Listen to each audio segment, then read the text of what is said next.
This is The Fit Mess, conversations with world-class experts in the fields of mental, physical, and emotional health. In this episode, I'm a big believer that the universe or God or whatever you want is conspiring for us to live a great life. We're the ones that are in the way of it. And sometimes we just need to stop and go, am I where I'm supposed to be? What feels right to me? Am I running the right place? There's a lot of answers if we just shut up, be quiet, be still, and stop worrying about conquering the world all the time. Now here are your hosts, Zach and Jeremy. Saying F it doesn't always mean giving in or giving up. In fact, with the right tools, it can actually mean you're ready to pursue a better life, one with greater ease, meaning, and purpose. Our guest this week is Shaun Rawls. He is the author of F It Less, 18 F Words to Reframe and Repurpose Your Life. Well, our guest likes to use F words, and my F word for today is fourth. Fourth Midlife crisis of my young 40 years. I was going to say, you're barely into your 40s. How can you be in your fourth midlife crisis? I have reinvented myself probably 3 times now, like complete transformation, just because I was, bored or something about, unhappy with the way I was, and spent like 2 years just completely turning everything around. When I was 18, 19 years old, I was on a path for prison. Like, it was just, that's what everyone expected. That's where I was going to go. And, completely turn that around. But I'm in the middle of my fourth one from what I can gather. And it's just all the decisions that I've made up to this point. I'm comfortable, relatively happy, but something is just incredibly missing, and I don't know what it is. So, this interview, it was very eye-opening for me in a way to actually go through, and that I'd never done before, because I would always just feel something is wrong. But now actually there's like a system. There's things I can do to, figure out what it is. It's really got me thinking that I need to reinvent myself again, that I need to do something different, that what I've been doing isn't going to sustain me for another 20, 30 years. Is this a realization from the way that the world has been in the last year, or is this I'm comfortable again and it's time to shake things up? It's the I'm comfortable again. Yeah. Right. I think we both know, for as calm as I may sound, I enjoy anarchy. And that's actually what I'm good at work, is taking situations that are not normal, situations that are screwed up, and making them normal, and fixing them. But I once I get comfortable where I am at, I need something to learn. I need to be uncomfortable. I need to do something different. And I think I'm at that point again. I was there 5 or 6 years ago as well. Well, it's funny. This is the second time in the last 2 weeks that this has come up on the show. And I love the idea of not waiting until the bottom falls out, not waiting till you hit rock bottom to suddenly realize, oh, I need to do something different with my life. But when you are comfortable and when things are relatively smooth, that's kind of the safest time to make a big jump. But I think in a lot of ways the hardest, because there is something about us as people, or maybe that's too broad of a brush, but the idea of once I'm comfortable, then I can settle down. I can stay there because I'm comfortable. There's nothing to strive for. But I think that's kind of when you stop living, if you take that approach. Yeah, that's totally against my nature. When I get to that point and I am comfortable and I can put my feet up and not have to worry about all the things that I've been worrying about, I don't know what it is in me. I'm just like, no, this is just wrong. Like, I'm happy that I'm comfortable, but then my brain is just idle. Mm-hmm. Does that make sense? Yeah.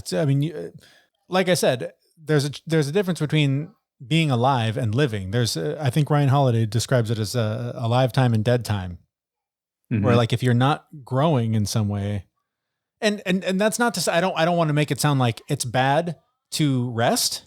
Rest is incredibly valuable and necessary and important. You need to have downtime.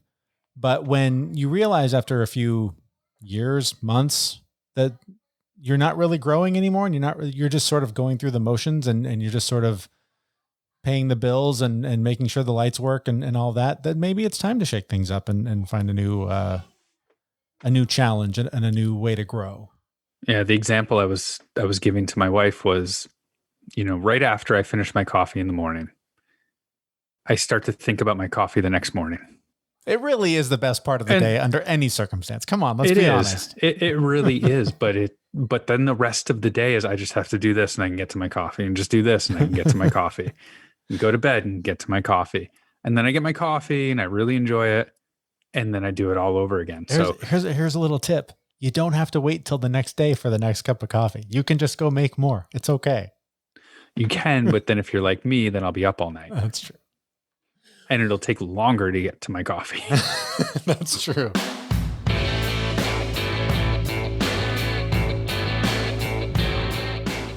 All right. Well, how do you get there? How do you decide to take the leap and shake things up, make a big change in your life and start to see things differently? I think a lot of people are thinking about that as they've, like I have, gotten their second dose of their vaccine and they're ready to take on the world. That's where we turn to our guest. His name is Shaun Rawls. He is the founder and CEO of Rawls Consulting. He is the author of a new book, and anytime a book even hints at swearing, we're going to talk about it. It is called F It Less, 18 F words to reframe and repurpose your life. And anytime you can talk about F words, you're going to be a guest on our show.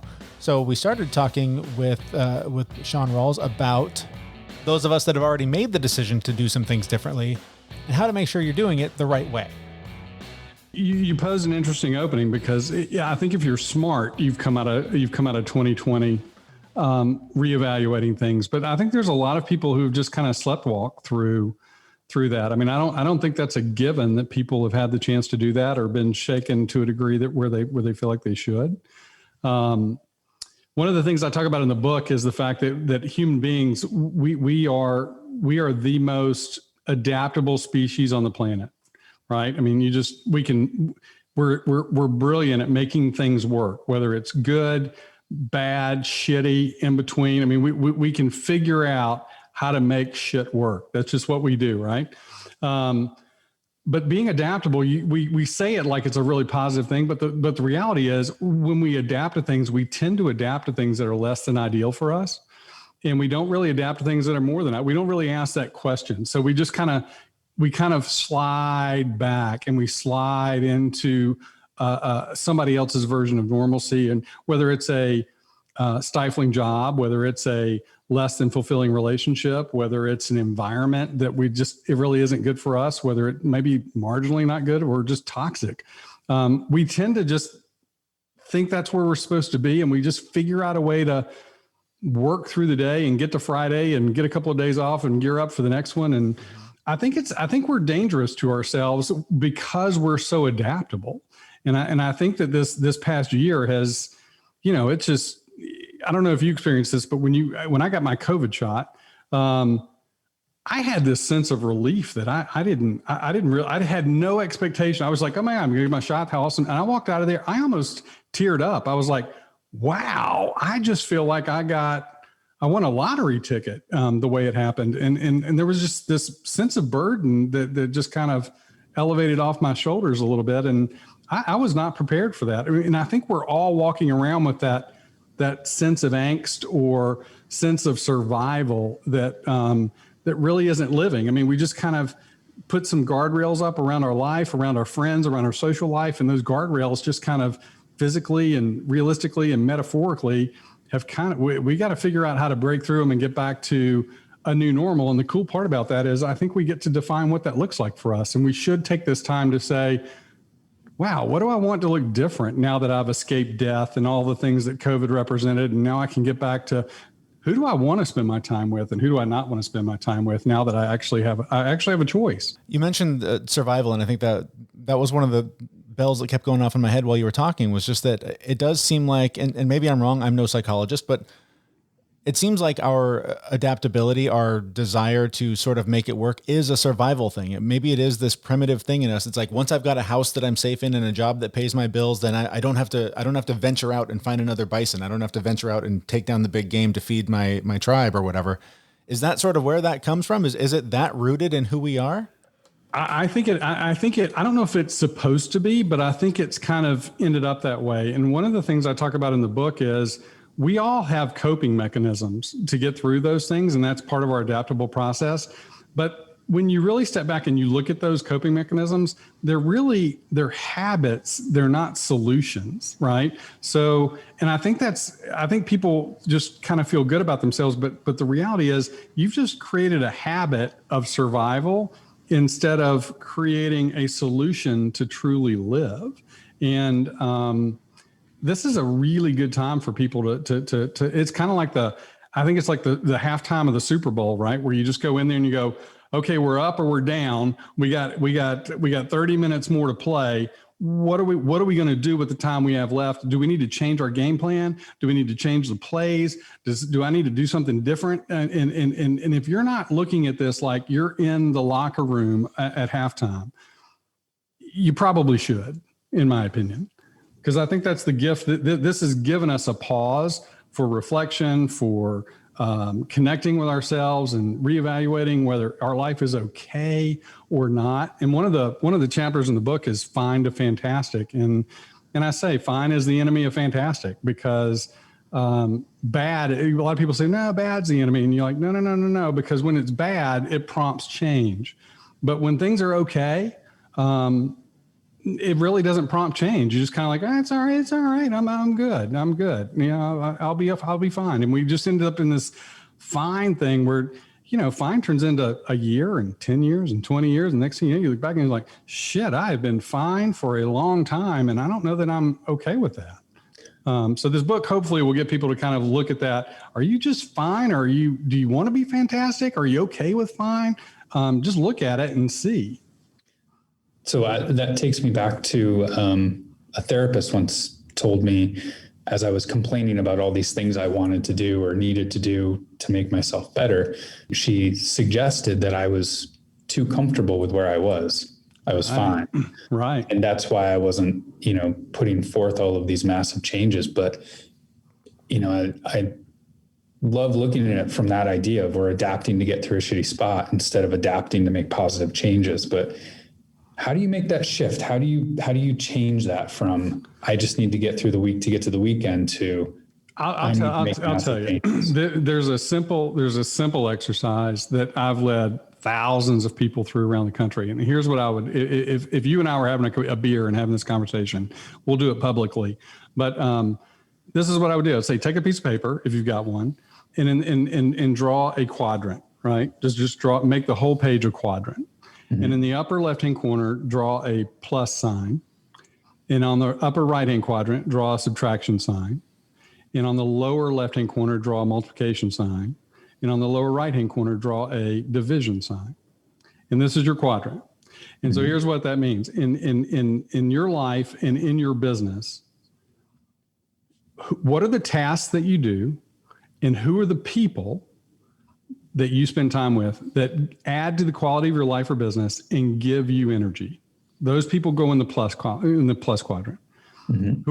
What are the tasks and who are the people that don't give you energy and probably take it away? That's the subtraction.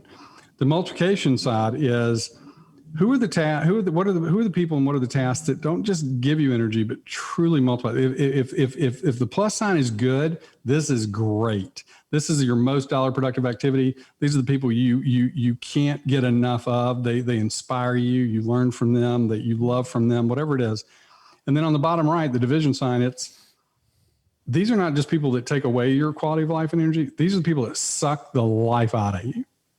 Mm-hmm. And it's interesting if you really do that exercise, which you'll have people in that quadrant of suck the life out of you, and you'll have things that you do that you freaking can't stand doing. And when you label, and until you go through this exercise, it's all on one sheet of paper with no boundaries. And so the good, the bad, the ugly, it all exists together. But as soon as you put a label on Bob in that division category, you'll never look at Bob the same way again. Mm-hmm. And you'll never look at that task that you're doing the same way again. And you got to figure out, because what happens is, and then I would lead you through and say, okay, so which quadrant represents the most amount of your time spent? And it's pretty interesting because a lot of people end up living most of their time on that right side of the quadrant in the subtraction and division sign. And mm-hmm. everybody else and everything else on the other side just gets the leftovers. Mm. And if you can kind of make some adjustments and either get rid of the division sign part, some of these people you're related to. Mm-hmm. You know, And once you got to figure out how to put some boundaries in place or some filters in place, or just the ability to just say, I'm cutting that out, and seeing it like this, I'm done. And it just frees up more time and space and energy for you to spend more time on that left side of the quadrant with the good and the great people and tasks. And just having that, and if you did that exercise every quarter of the year, it's going to be interesting to see how those tasks and people shift, but more importantly, the time spent with those people and tasks, how that shifted too, because you will live more intentionally. You can't do that exercise and honestly, and then spend time with Bob without feeling like a complete dumbass. Mm-hmm. That's great. So, I'm hearing this, and I just want to make sure I understand it right. Like, I have a conversation with somebody at work that is a poor conversation, and then I walk away and I don't think about it again. That would be like a negative or a minus. Sure. But then last night I talked to my aunt, and she made a couple of little comments that had me steaming for 3 hours after the call. That's a division, right? That's a division. And not that we can't always avoid having those tough conversations or disappointing conversations, but if we're with people that tend to make us feel that way on a regular basis, or that's just more of the standard than the exception, it should be a wake-up call, right? Mm-hmm. But there are a lot of people going to work every day and spending 8 hours with those two people, and it saddens me to think that that's the case, but there's a lot of people that there's something I learned a long time ago that says your lowest standard is your standard. You can't say, well, that's just a low exception and everything else is that if you accept that, that's your standard, right? You can't asterisk that. So you have to either change your standard and elevate it or not.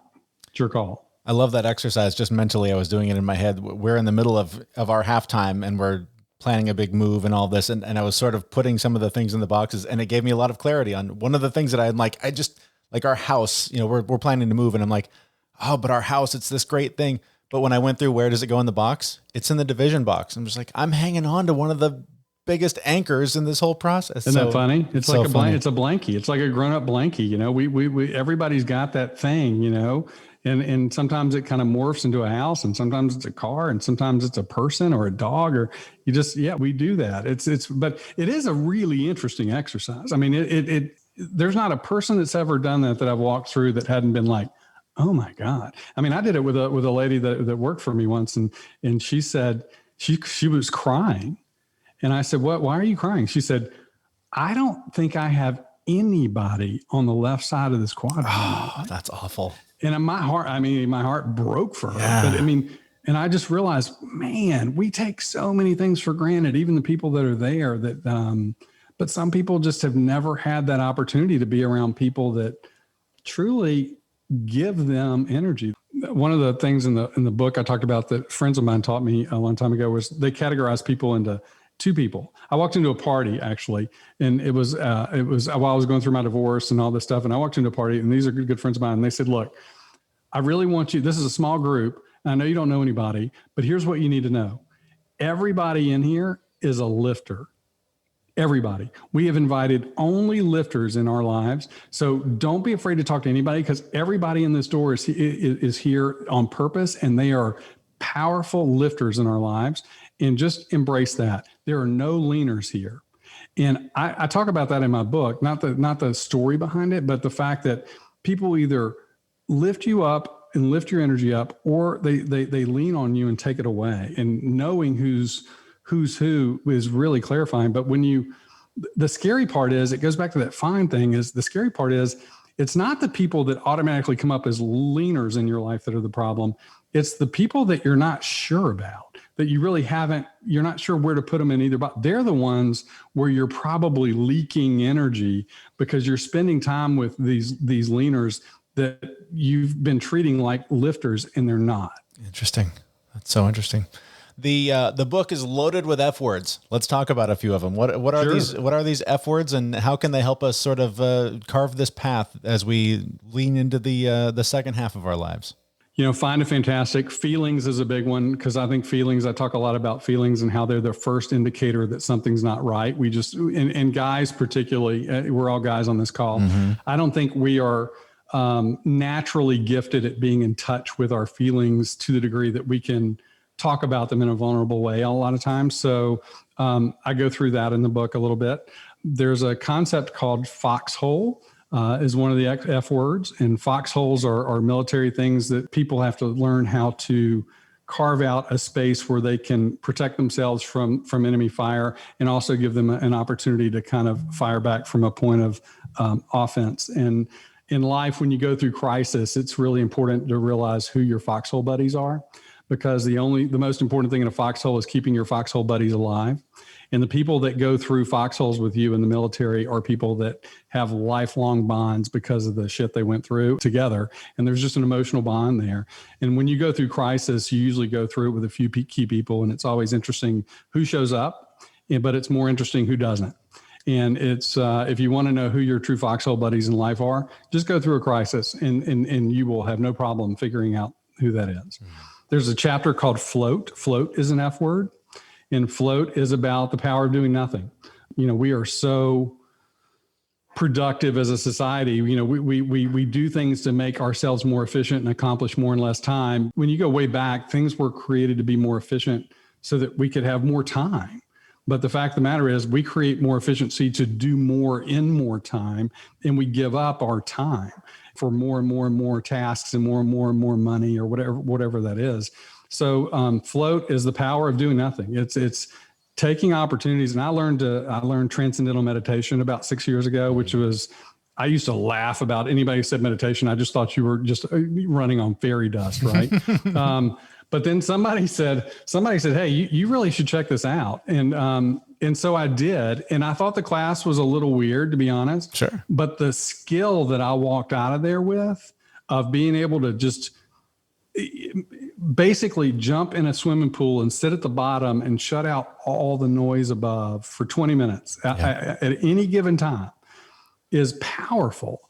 And I think that if we quit, and I think our busyness is akin to us just pushing on a door that's supposed to be pulled, and we're always pushing, thinking we're going to push the door down. And if we just step back and stop trying so hard, the door might friggin' open. Yeah. And I'm a big believer that the universe, or God, or whatever you want, is conspiring for us to live a great life. We're the ones that are in the way of it. And sometimes we just need to stop and go, am I where I'm supposed to be? What feels right to me? Am I running the right place? Am I around the right people? What needs, for me to get where I want to go, what needs to, is there something I need to be paying more attention to? And there's a lot of answers if we just shut up, be quiet, be still, and stop worrying about conquering the world all the time. That we could hear some things or pay attention to some things. These, what I call in the book, I call them nudges. There are nudges all the time, and we just need to be still enough to recognize them. So those are a couple of F words. I love family. Ultimately, freedom is a big one, because I think, I heard a definition. I tell a story in the book, but I had a guy give me a definition of freedom, which I stole and I've never let go of. And that was, the definition of freedom to him was a complete lack of anxiety. That's great. And I was like, it just hit me as soon as and he wrote it on a flip chart. He went around the room, he wrote the word freedom on a flip chart and said, what's your definition of freedom? And like, there were hundreds of people in the room, and everybody was coming up with these awesome patriotic definitions of freedom and whatever. And he just stopped the room cold at the very end and said, well, here's mine. And I mean, it was just quiet, because everybody was like, wow, that is freedom. I mean, if you think about that, that's the life we all want. And we can have, but we just have to probably do a few things differently, or think about some things. There's a chapter called Forking. That's an F word, forking. And forking's a cool exercise too, because I go back to my first adult decision, which was, where do I go to college? Right. And I lay them all out. Like I could have gone to Georgia Tech, UNC, or Arizona State. Those were my three choices at the time. I chose Georgia Tech. So I highlighted the path to Georgia Tech. I had three choices, went to one, and then that led me to real estate, and that led me to that, and that led me to that. And when you go back and you plot all the major life decisions that happen in the rearview mirror, and what you did as well as what you didn't do, or what you wanted but what you got. Sometimes you might have lost a spouse to cancer, or you might have gotten a divorce, or your boss may have, you might have lost your job, even though you were a top performer and you never would have wanted to leave the job. But then you look back and you go, when I connect all these dots through this forking exercise, I realize if I hadn't lost my job, I would have never had the guts to go do this. I would have never started my own podcast. I would have never done this or that or whatever it is. And you look back and go, the universe was truly putting me on a path that I never appreciated at the time. But when I look back on it, there are all these points of connection in my life based on the forks that I chose and that were chosen for me and against my will that got me where I am. Now, some people say, well, what if I hate where I am? And you go, well, that's okay too, because you can look back and go, what's the basis I made all these decisions on? Because most people make a lot of decisions out of fear or insecurity. And that gets really, really clear in the rearview mirror too. And you can say, okay, so the next time I get a decision to make, I'm going to do it the opposite of the way I typically do it, or have some help, or call in some troops, or whatever that looks like, or who knows. Mm-hmm. But forking is another interesting F word for sure. Yeah, that's super interesting. Yes, we just don't look back enough. I mean, a lot of people look back and they just get weighed down by the mistakes they made, and they just beat the shit out of themselves for that. And they just, whatever. And one of the chapters is forget. And I tell a story about this Little League baseball. I've got a stepson who's a really good Little League baseball player. And, when he was like 8 or 9, like the coach would yell from the sidelines. He'd say, flush it. And it's his way of saying, they're crying, they miss a ball, or they just start crying right there on first base. Right. And he'd just say, flush it. And, but I think that's what we do. Right. And the idea is, look, if you want to play good ball, you can't play with tears in your eyes, and you can't worry about the mistake you just made. Go make another one and a new one, and go make enough to where you stop making them. But mistakes are part of the game. And if you're spending all your time worrying about the mistakes you did make, you're missing a lot of opportunities, and you're going to miss a lot of balls that are hit your way because you got tears in your eyes and you're worried about the last play, and it's ancient history. Yep. So forget is a good one. Wow. There are so many F words. I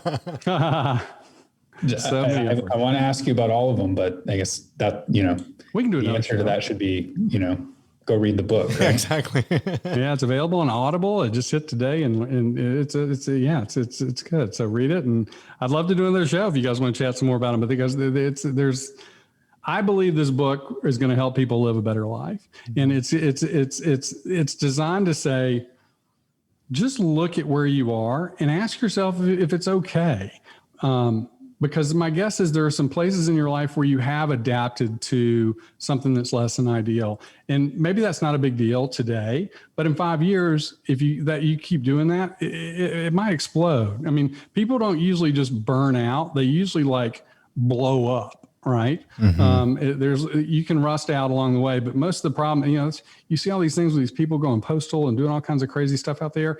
They've been suffering for a long time. Yeah. And the problem is, like most of us, we don't usually voice our concern. I mean, we usually internalize, and we make up all these stories in our head about what the bad guy is and what the bad guy's thinking and what the bad guy did and how I've been, but they really don't sit down at the table and go, hey, I've got some issues and I want to talk about them.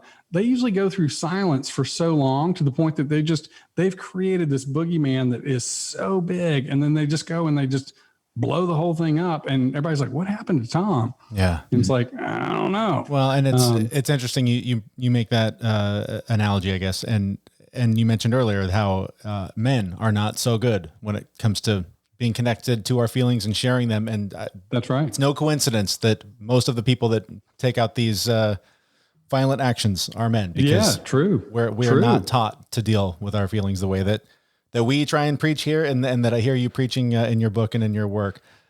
Speaking of the book and your work, where do we learn more about you? Where can we find out more about you online? So my website is shaunrawls.com, and I'm ShaunRawls.com. That's a good spot to get stuff. But if you want to buy the book, you can do it at Amazon, Barnes & Noble. Audible has it. If you want me to read the book to you, I can do that as well on Audible. But it's pretty easy to find. It's effortless, 18 F words to reframe and repurpose your life. I'm pretty excited about it. I hope it helps a lot of people.